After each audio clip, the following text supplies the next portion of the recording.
Hello students, class plus 2 में second chapter का B part हम डिस्कस कर रहे हैं और सेकंड चैप्टर के बी पार्ट में हम लोगों ने अभी लास्ट टाइम जो टॉपिक डिस्कस किया दैट वाज हमारा व्हीटस्टोन ब्रिज हमने पढ़ा है। व्हीटस्टोन ब्रिज एक साइंटिस्ट जिनका नाम चार्ल्स व्हीटस्टोन था, उनके बेसिस पे उन्होंने व्हीटस्टोन ब्रिज को डेवलप किया और व्हीटस्टोन ब्रिज जो था उसकी मदद से हम अननोन रेजिस्टेंस को कैलकुलेट कर सकते हैं। उस व्हीटस्टोन ब्रिज को प्रैक्टिकल फॉर्म में हमने कन्वर्ट किया। हमारा अब जो आज का टॉपिक है उसके अंदर हम उसी प्रैक्टिकल फॉर्म को पढ़ेंगे। अब आप यहां पर टॉपिक समझिए क्या है। दिस इज मीटर ब्रिज और स्लाइड मीटर ब्रिज। सबसे पहली बात ये क्या चीज है, इसकी डेफिनेशन हमारे पास क्या होगी उसके बारे में हम बात करते हैं। आप इसको चाहे तो मीटर ब्रिज कहें, चाहे आप इसको स्लाइड मीटर ब्रिज कहें। देखिए ये क्या चीज है, ये प्रैक्टिकल फॉर्म है व्हीटस्टोन ब्रिज की, यानी कि व्हीटस्टोन ब्रिज को हम प्रैक्टिकली यहां पर यूज करते हैं और इसको हम यूज करते हैं किसी भी अननोन रेजिस्टेंस को कैलकुलेट करने के लिए या किसी भी कंडक्टर के रेजिस्टेंस को कैलकुलेट करने के लिए। तो आप कहोगे क्या, आप कहोगे metre bridge is defined as a device और instrument which is practical form of Wheatstone bridge. यानी कि मीटर ब्रिज एक इंस्ट्रूमेंट कह लो या एक डिवाइस है, ऐसा कह लो। मीटर ब्रिज एक डिवाइस है या एक इंस्ट्रूमेंट है जिसको हम यूज करते हैं practical form of Wheatstone bridge के लिए, यानी कि व्हीटस्टोन ब्रिज की जो प्रैक्टिकल फॉर्म है, और इसको हम यूज करते हैं कैलकुलेट करने के लिए एक कंडक्टर का रेजिस्टेंस। तो प्रैक्टिकली आप डेफिनेशन ऐसे लिखेंगे, metre bridge is the practical form of Wheatstone bridge. It is used to determine the resistance of a conductor. इसको हम किसी भी कंडक्टर का रेजिस्टेंस कैलकुलेट करने के लिए यूज करते हैं। आगे चलिए, अब क्वेश्चन आया, जो हमारा व्हीटस्टोन ब्रिज है उसकी प्रैक्टिकल फॉर्म हमने जब बनाई तो उसको नाम रख दिया दिस इज मीटर ब्रिज और स्लाइड मीटर ब्रिज। अब क्वेश्चन आया, इस स्लाइड मीटर ब्रिज का प्रिंसिपल क्या है। तो स्लाइड मीटर ब्रिज का जो प्रिंसिपल है वो व्हीटस्टोन ब्रिज ही तो है। तो हमने लिखा प्रिंसिपल में it is based upon principle of Wheatstone bridge. ये व्हीटस्टोन ब्रिज के प्रिंसिपल पे बेस्ड है और व्हीटस्टोन ब्रिज का प्रिंसिपल क्या है, this is P upon Q is equal to R upon S। आगे चलिए, मैं आपको हल्का सा एक बार दोबारा पढ़वा रहा हूं। मैंने यहां पर क्या बोला है, क्योंकि मैं जिन स्टूडेंट्स के पास नोट्स नहीं है मैं चाहता हूं वो यहां पर डेफिनेशन को लिख लें।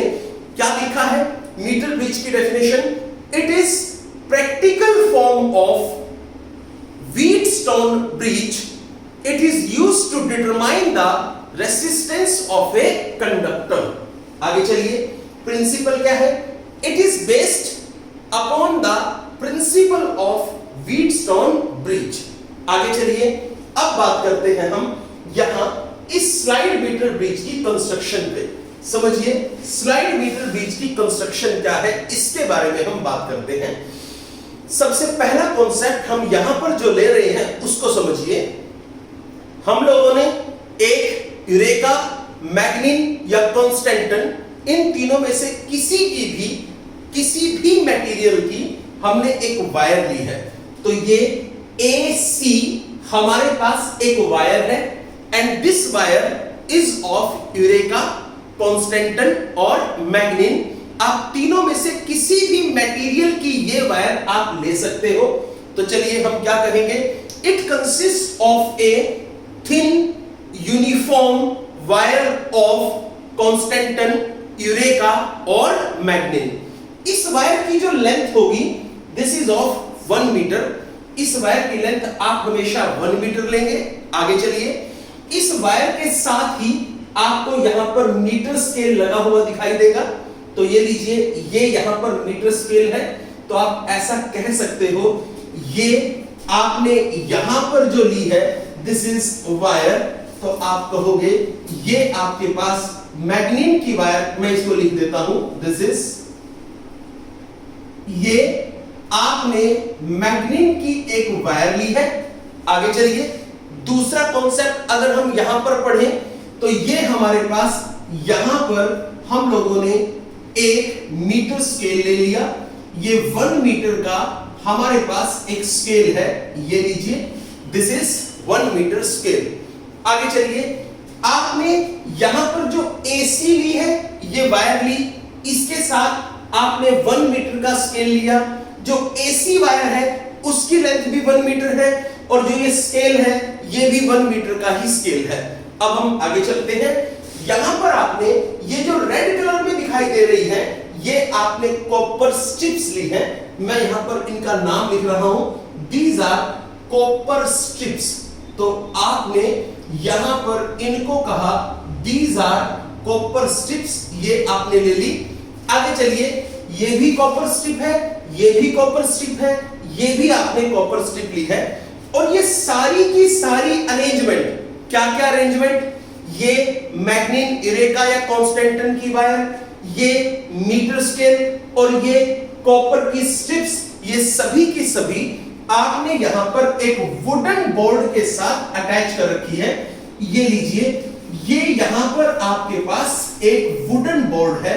तो लीजिए, ये आपने यहां पर एक वुडन बोर्ड लिया, इस वुडन बोर्ड के साथ आपने ये सब चीजें यहां पर अटैच कर दी है।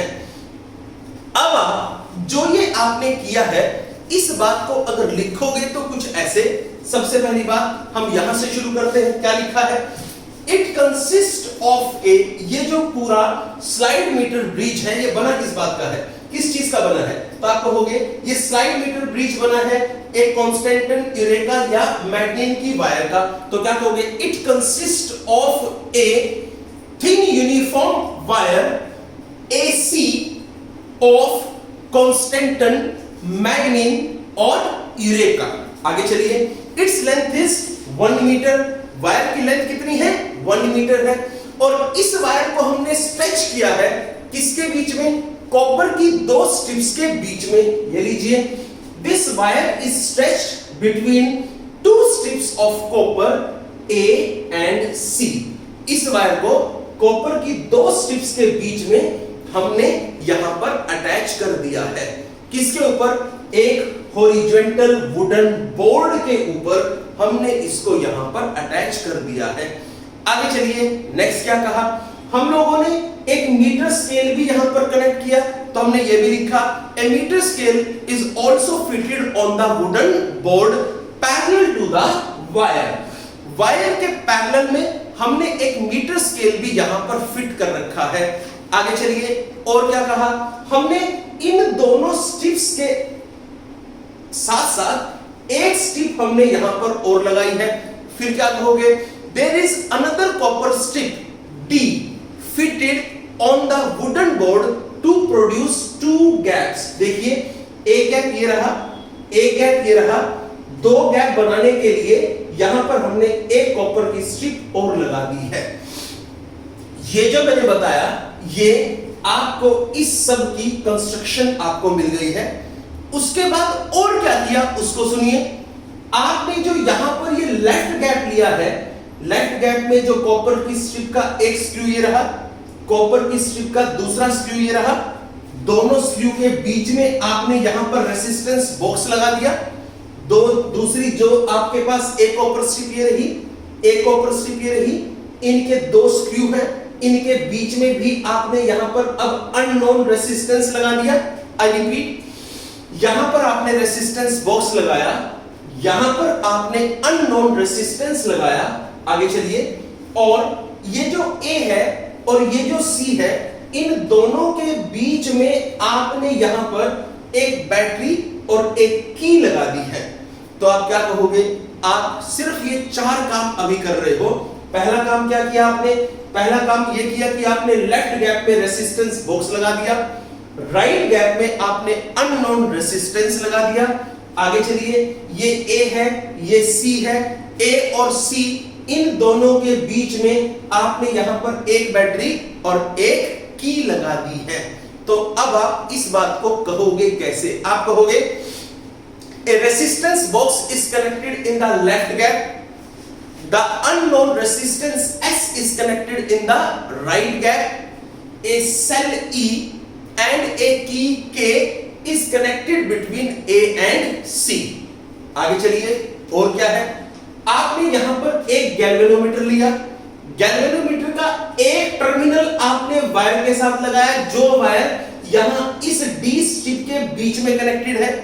गैल्वेनोमीटर का दूसरा टर्मिनल आपने यहां पर लिया वायर के साथ, और उस वायर के साथ आपने एक जोकी अटैच कर रखी है। अब आप इसको कैसे कहोगे? आप कहोगे one terminal of a galvanometer is connected to point D, ये रहा, the other terminal is connected to a jockey. ठीक हो गया। अब हम कहेंगे this circuit is similar to Wheatstone bridge. वो कैसे? देख लीजिए, ये आपके पास यहां पर रेसिस्टेंस बॉक्स ये हो गया, अननोन रेसिस्टेंस ये वाला हुआ, और यहां से अगर आप देखोगे तो आपने गैल्वेनोमीटर ये लिया, गैल्वेनोमीटर का एक टर्मिनल एक पोर्शन के साथ अटैच है, गैल्वेनोमीटर का दूसरा टर्मिनल आपने यहां पर जोकी के साथ अटैच किया है। अब यहां से ये इसकी कंस्ट्रक्शन है विद दिस डायग्राम। अब हम बात करते हैं यहां से वर्किंग की। चलिए अब आप प्रॉपरली इसकी वर्किंग को समझने की कोशिश कीजिए। देखिए क्या करना है वर्किंग में, उसको देखिए। सबसे पहले आप एक काम कीजिए, हम लोग यहां से इस की को क्लोज कर देंगे। जैसे ही हम यहां से की को क्लोज कर देंगे तो अब क्या होगा उसको देखिए। की को क्लोज किया, सर्किट के अंदर करंट फ्लो करना शुरू होगा। हम रेसिस्टेंस बॉक्स में से एक सुटेबल रेसिस्टेंस यहां से निकाल लेंगे। पहला क्वेश्चन, ये जो रेसिस्टेंस बॉक्स होगा इसके अंदर जो रेसिस्टेंस हम यूज करते हैं वो 0 से 5 ओम के बीच में ही रेसिस्टेंस हम यहां पर यूज करेंगे। तो ठीक है, हमने 0 से लेके और 5 ओम के बीच में से कोई रेसिस्टेंस यहां से हमने इंट्रोड्यूस कर दिया, यानी कि वो रेसिस्टेंस हमने यहां पर अप्लाई कर दिया। इस की को हमने क्लोज कर दिया। अब देखिए यहां पर क्या होगा, समझिए इस चीज को। जैसे ही हमने की को क्लोज किया, सर्किट के अंदर करंट फ्लो करना शुरू करेगा, और रेसिस्टेंस बॉक्स भी यहां पर हम लोगों को हमने एक रेसिस्टेंस इंट्रोड्यूस कर दिया है।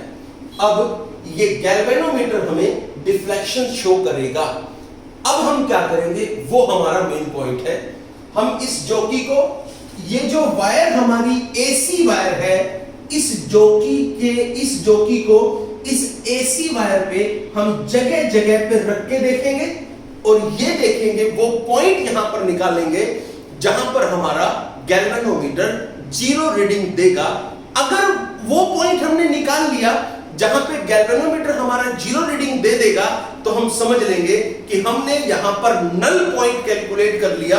जहां पे गैल्वेनोमीटर ने हमें 0 रीडिंग दी है वो हमारा नल पॉइंट होगा, और हम ऐसी कंडीशन में कह सकते हैं कि यहां पर अब हमारा व्हीटस्टोन ब्रिज कंफर्म हो चुका है। इस बात को आप कैसे लिखेंगे वो भी देख लीजिए। आप कहेंगे वी क्लोज द की के, आगे चलिए, a suitable resistance R is introduced by resistance box. Resistance box की मदद से एक सुटेबल रेसिस्टेंस हमने इंट्रोड्यूस कर लिया। वी प्लेस द जोकी at different points on the wire AC and find out the point B। मान लीजिए B पॉइंट हमें यहां पर मिल गया, at which galvanometer show 0 deflection, जहां पे गैल्वेनोमीटर हमें 0 डिफ्लेक्शन शो करेगा। अब आप एक बात समझिए यहां से, मान लीजिए B पॉइंट पे जोकी हमने रखी तो गैल्वेनोमीटर ने 0 डिफ्लेक्शन शो किया। तो एक बात बताओ, आप A से लेके और इस B तक के डिस्टेंस को, मान लीजिए आपने कहा कि A से लेके और B तक का जो डिस्टेंस है ये मान लीजिए L है, तो A से लेके B तक की वायर की लेंथ कितनी हो गई, दिस इज L। तो बताइए B से लेके C तक की वायर की लेंथ अब बची कितनी है, तो देख लीजिए वो ये रही। यहां से मैं यहां तक की अगर लेंथ ले रहा हूं तो मैं उसको लिख देता हूं, दिस इज 100 माइनस L, ये हमारे पास यहां पर है। आई रिपीट अगेन, ये हमारी वायर दे रखी है, दिस इज AC वायर, ये रही, और गैल्वेनोमीटर ने 0 रीडिंग दी है B पॉइंट पे, तो A से लेके B तक के डिस्टेंस को हमने L कहा, B से लेके C तक के डिस्टेंस को हमने 100 माइनस L यहां पर कह दिया है। आगे चलिए नेक्स्ट, हम इसको लिख सकते हैं ऐसे, late AB is equal to L and BC is equal to 100 minus L, ये हमारे पास आ गया है। आगे चले, अगर हम ये कहें कि इन जो ये वायर हमने ली है, इस वायर का रेसिस्टेंस की बात अगर हम करें, तो इस वायर का रेसिस्टेंस हमारे पास दे रखा है, पर यूनिट लेंथ दे रखा है। वो क्या है? If R is the resistance of wire per unit length, if R is the resistance of the wire per unit length, अब क्या होगा उसको समझिए। ये बताइए, जो अगर R हमारा लेंथ है, सॉरी R जो है हमारा वो रेसिस्टेंस है वायर का पर यूनिट लेंथ, तो आप सिर्फ इतना बता दीजिए यहां से, अगर हम इस AB की बात करें, तो ये जो AB होगी इसकी टोटल रेसिस्टेंस कितना होगा, हम इसको अपनी तरफ से इमेजिन कर लेते हैं, दैट यहां से P हम मान लेते हैं इसको, और अब बताइए रेसिस्टेंस हमने कह दिया, रेसिस्टेंस ऑफ AB, AB का रेसिस्टेंस कितना है, तो AB के रेसिस्टेंस को हमने P मान लिया, और वो कितना होगा, अगर R resistance per unit length है, तो L लेंथ का रेसिस्टेंस कितना होगा, this is L into R, ये हमारे पास एक हुआ। दूसरी बात, अगर हम यहां पर देखें, दिस इज रेसिस्टेंस ऑफ, हमने BC ले लिया, BC का रेसिस्टेंस कितना है, तो सुनिए, वायर का रेसिस्टेंस R है पर यूनिट लेंथ, BC की लेंथ है 100 माइनस L, तो यहां पर हो गया this is 100 minus L into R, ये हुआ, और इसको हमने कहा दिस इज Q, ये रहा। आगे चलिए, अब एक बात बताइए, ये जो हमारा व्हीटस्टोन ब्रिज हुआ, यहां पर जैसे हमने इसको कहा कि भाई ये व्हीटस्टोन ब्रिज का प्रैक्टिकल फॉर्म है, तो व्हीटस्टोन ब्रिज तो यहां बैलेंस कंडीशन में आ गया है, यानी कि जब गैल्वेनोमीटर 0 रीडिंग देनी शुरू कर देगा, तो हम कह सकते हैं कि इस केस में हमारा व्हीटस्टोन ब्रिज बैलेंस कंडीशन में है, और जब बैलेंस कंडीशन में होता है तब हम उसको इस तरीके से बना सकते हैं, यहां से हम एक रेसिस्टेंस इधर ले लेंगे, एक रेसिस्टेंस हम इसके साथ यहां पर इधर ले लेंगे, एक रेसिस्टेंस इसके साथ हमने यहां पर इधर लिया, एक रेसिस्टेंस इसके साथ हमने यहां पर इधर लिया, इस तरीके से है। आगे चलिए, अब आप समझिए, ये जो पोर्शन है इसको हमने कहा दिस इज P, इसको हमने कहा दिस इज Q, ये जो नोन है इसको कहा R, और ये जो अननोन है इसको कहा S। और सुन लीजिए, आप देखिए आपने किया क्या है, ये हमारे पास R है, ये हमारे पास S है, R और S के बीच में हमने एक पोर्शन लिया D। आगे चलिए, यहां इस D को कनेक्ट किया B के साथ, तो सुनिए कैसे होगा, ये A है, ये B है, ये C है, और ये D है। हमने इस D और B को कनेक्ट किया एक गैल्वेनोमीटर की मदद से, तो यहां से हम इधर आ गए, ये लीजिए, ये गैल्वेनोमीटर है, और हम यहां इस D पॉइंट पर आ जाते हैं। आगे चलिए, अब हमने इस D पॉइंट पे यहां पे रखा, आगे चलते हैं, नेक्स्ट हम देखें तो हम लोगों ने यहां से बैटरी कनेक्ट कर दी, ये लीजिए, इस पोर्शन के साथ यहां पर हमने इधर बैटरी को कनेक्ट कर दिया। ये लीजिए, एक की मदद से हमने यहां पर बैटरी को कनेक्ट किया। दिस इज ई। आगे चलिए, अब हम इस कंडीशन पर आते हैं। तो हम लोगों ने P पॉइंट हमारे पास यानी कि P रेसिस्टेंस हमारा ये रहा, Q रेसिस्टेंस हमारा ये रहा।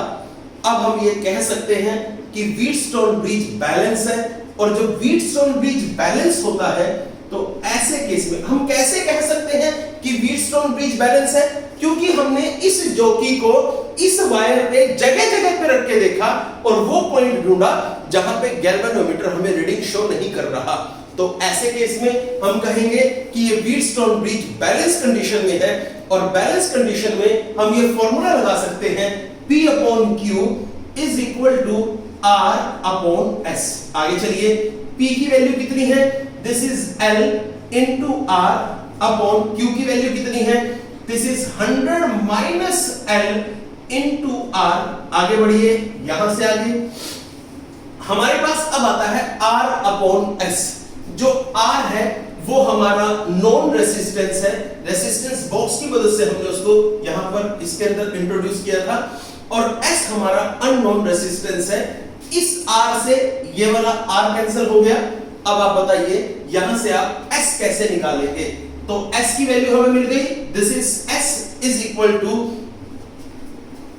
100 minus L upon L into यहां पर क्या हुआ R, ये हमारे पास आ जाता है।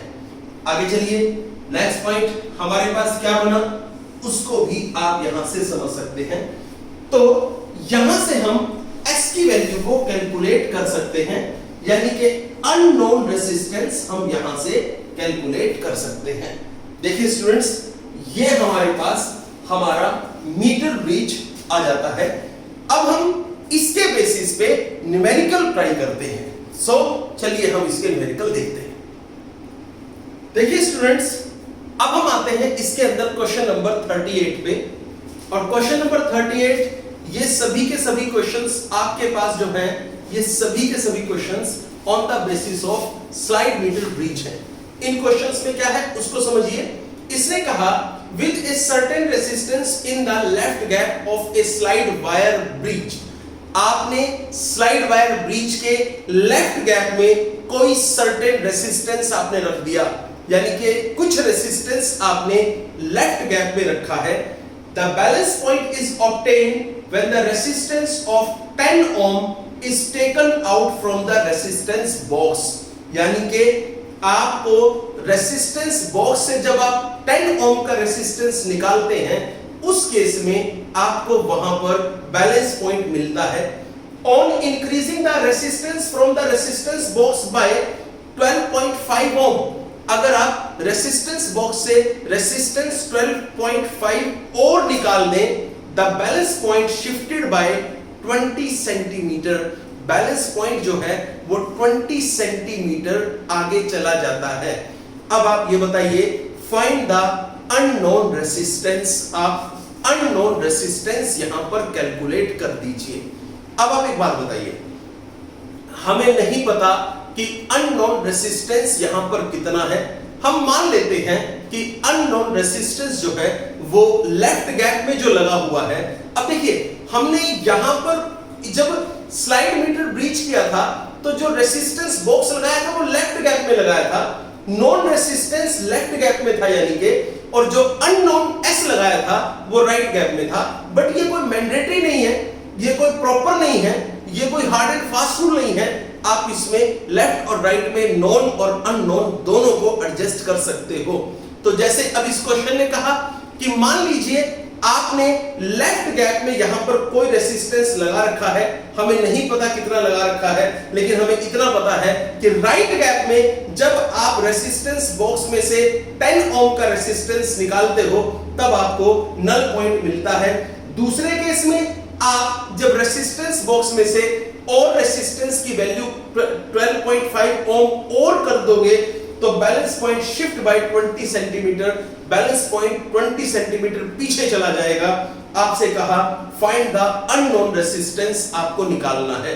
तो मान लेते हैं हम कि हमारा जो अननोन रेसिस्टेंस है वो लेफ्ट गैप में लगा है और वो हमारा हमने अपनी तरफ से मान लिया, मान लो वो S है, और रेसिस्टेंस बॉक्स के अंदर से जो रेसिस्टेंस निकाला वो राइट गैप में है और वो 10 ओम है। अब आप ये बताइए, हमें नल पॉइंट भी कहीं ना कहीं जो हमारी वायर है, जो मैग्नीन, कांस्टेंटिन, यूरेका, तीनों में से किसी भी मटेरियल की वायर है, वहां पर हमें किसी ना किसी पॉइंट पे मिलेगा। तो मान लो वो हमें L सेंटीमीटर के डिस्टेंस पे मिलता है फ्रॉम जीरो, यानी कि जीरो से L सेंटीमीटर के डिस्टेंस पे हमने मान लिया। और अब बताइए आप यहां पर उसको किस तरीके से बनाएंगे। हम कह सकते हैं let the unknown resistance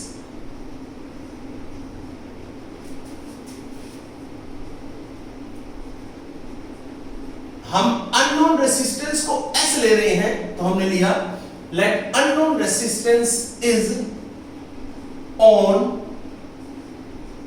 left gap, कि जो अननोन रेसिस्टेंस है वो लेफ्ट गैप में है, एंड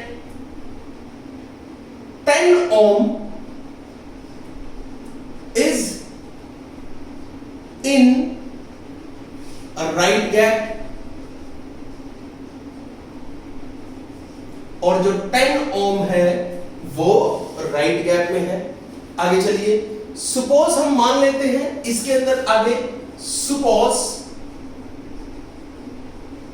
द बैलेंस पॉइंट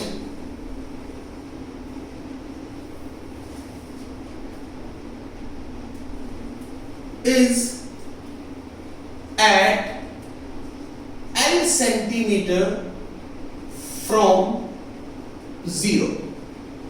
मान लो कि जो बैलेंस पॉइंट है वो जीरो से L सेंटीमीटर के गैप में है। देन अब हम क्या कर सकते हैं उसको समझिए। तो हम ये कर सकते हैं, हमें फॉर्मूला पता है P upon Q is equal to R upon S। अब आप ये बताइए, P हमने L ले लिया, ये रहा। आगे चलिए, जो Q है वो हमारा कितना बनेगा, दिस इज 100 माइनस L। आगे चलिए, R हमारे पास यहां पर 10 ओम हम मान लेंगे क्योंकि S अननोन है, और जो R है वो हम वो रेसिस्टेंस लेके चलते हैं जो रेसिस्टेंस हम रेसिस्टेंस बॉक्स से इंट्रोड्यूस करते हैं। तो यहां पर हमने इसको कहा दिस इज इक्वल टू 10, और S की वैल्यू हमें यहां पर कैलकुलेट करनी है। ये हमारा यहां पर एक प्रॉपर जो हमारा फर्स्ट केस बना है, वो फर्स्ट केस यहां हमारा प्रॉपर केस बना है। अब हम इससे आगे चलते हैं, दिस इज S, ये हमारा S है। आगे चलिए, अब हम सेकंड केस की बात करते हैं। सेकंड केस में इसने कहा कि जब हम राइट गैप में रेसिस्टेंस को 12.5 ओम इंक्रीज कर देंगे तो टोटल रेसिस्टेंस कितना बन जाएगा। इसने कहा कि वहां पर वो 12.5 रेसिस्टेंस बॉक्स में से लिखा increasing the resistance from the resistance box by, यानी कि जितना वो है उसमें 12.5 ओम और इंक्रीज कर दो तो वो 22.5 ओम का रेसिस्टेंस हो जाएगा। दूसरी बात और क्या कहा कि जो बैलेंस पॉइंट है वो शिफ्ट हो जाएगा बाय 20 सेंटीमीटर। तो बैलेंस पॉइंट जो होगा वो अपने जीरो की तरफ 20 सेंटीमीटर शिफ्ट हो जाएगा, यानी कि कहानी कुछ ऐसे बन जाएगी, जो ये हमारे पास L था, इस L में से 20 सब्ट्रैक्ट हुआ, यानी कि हमने यहां पर लिखा, ये रहा। आगे चलिए, ये जो 100 माइनस L था इसमें से भी हमारा 20 सब्ट्रैक्ट हुआ, लेकिन वो 100 में से नहीं होगा, 100 में से तो L सब्ट्रैक्ट है, L में से 20 सब्ट्रैक्ट हमारा हो जाएगा। तो आप ऐसे लिख देंगे this is 100 minus this is L minus 20, ये हुआ। This is equal to S की वैल्यू हमारी हो गई 22.5 अपॉन में यहां पर हमने S लिखा, ये हमारे पास रिजल्ट आ गया। अब सेकंड पॉइंट हमने ये वाला यहां पर बना दिया है। अब हम इससे आगे चलते हैं। और ध्यान से आप इस क्वेश्चन को समझने की कोशिश कीजिए। देखिए क्या हमें यहां पर करना है, क्या हमें इसमें देखना है, समझिए इसको। This is P upon Q is equal to R upon S, ये वाली वैल्यू हमें यहां पर मिल चुकी है। अब आप इसके लिए प्रॉपर जो आपको काम करना है उसको आप यहां पर समझ सकते हैं। अब आपके पास इक्वेशन 1 भी दे रखी है, इक्वेशन 2 भी दे रखी है। आप इक्वेशन 1 और इक्वेशन 2 दोनों की दोनों इक्वेशंस को आप यहां पर अब एक दूसरे से डिवाइड कर दीजिए।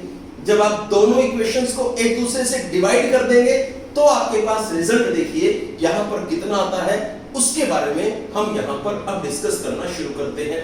इक्वेशन फर्स्ट और इक्वेशन सेकंड को डिवाइड कीजिए, हमारे पास रिजल्ट आएगा यहां से। अगर इनको डिवाइड करें हम पहले तो देखिए क्या है, this is L upon 100 minus L into ये वाली वैल्यू है हमारे पास, इसको अब यहां पर ले जाओ।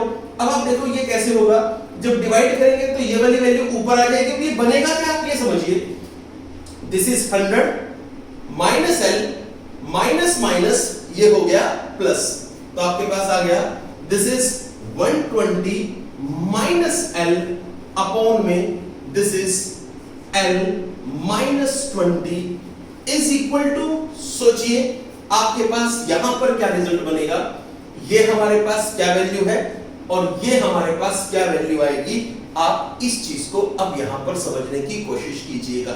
देखिए हमने इसको यहां पर देखा, इसको यहां पर डिवाइड किया, अब हम इनको डिवाइड करते हैं। This is 100 upon S into, अब हमारे पास जो वैल्यू है उसको सुन लीजिए, यहां से हम देखेंगे दिस इज S अपॉन 22.5, ये हमने यहां पर वैल्यू लिखी है। This S is cancel out by this S, हमने इसको कैंसिल किया। यहां से अब हम L की वैल्यू कैलकुलेट कर लेंगे। जब हम L की वैल्यू को कैलकुलेट करके यहां पर लिखेंगे तो हमारे पास L की वैल्यू ने हमने कैलकुलेट कर ली। अब आप यहां पर L की वैल्यू पुट कर देंगे, आपके पास S की वैल्यू आराम से इजीली यहां से आ सकती है। तो आप इसको सोल्व कर ले, सोल्व करने के बाद आप इन वैल्यूज को यहां पर कैलकुलेट कर सकते हैं। इसके बाद अब इसमें बहुत ज्यादा डिफिकल्टी नहीं है। अब हम आते हैं हमारे क्वेश्चन नंबर 39 पे, आप उसको समझिए। क्वेश्चन नंबर 39 में आपको क्या कह रखा है, आप उसको भी अब ध्यान से समझने की कोशिश कीजिए। One of the easiest question है क्योंकि डायरेक्ट क्वेश्चन हमारे पास दे रखा है।